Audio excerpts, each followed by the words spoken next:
So the application process for E2 is very similar to the E1 process.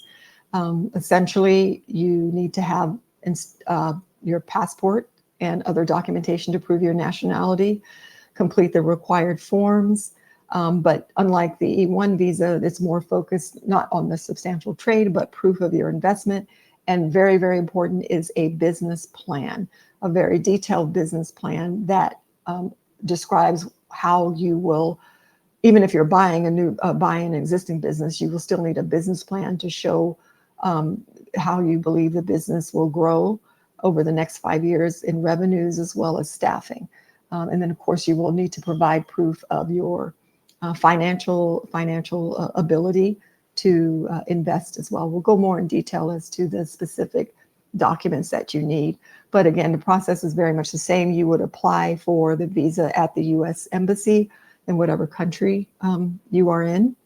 And typical process will take several weeks to a few months. But again, each embassy has its own requirements. So you always need to check the embassy website to see specifically what they are looking for in terms of applying for an E2 visa. There is always, I did not mention before, but there is always an interview requirement for these visas at the embassy. So once you apply, you submit the information, they will actually review your business plan and all your documents in advance. And then after they've completed the review, they will invite you for an interview so that you can explain and answer any questions they might have about your business. If you get approved for the E2 visa, you will receive usually a visa issued for 5 years that can be renewed indefinitely.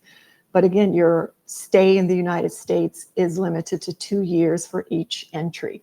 So you have to be careful to note when your I-94 expires so that you can be sure to either extend it or leave the US and come back in for another 2-year stay.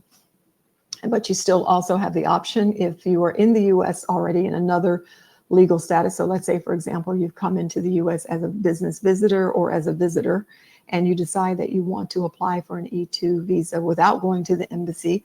That is an option. You can file an I-129, or your business can file an I-129 petition for a change of status. And in doing so, though, if you are approved for that change of status to E2, as long as you are in the United States, you are allowed to continue to operate your business and you will be considered the E2 status. However, once you travel outside the US, if you leave the US, you will need to go to the embassy and start the E2 visa process all over again with the embassy. So sometimes it's better to go ahead and start with the embassy, get your 5-year visa, and you will not need to have to do that process twice.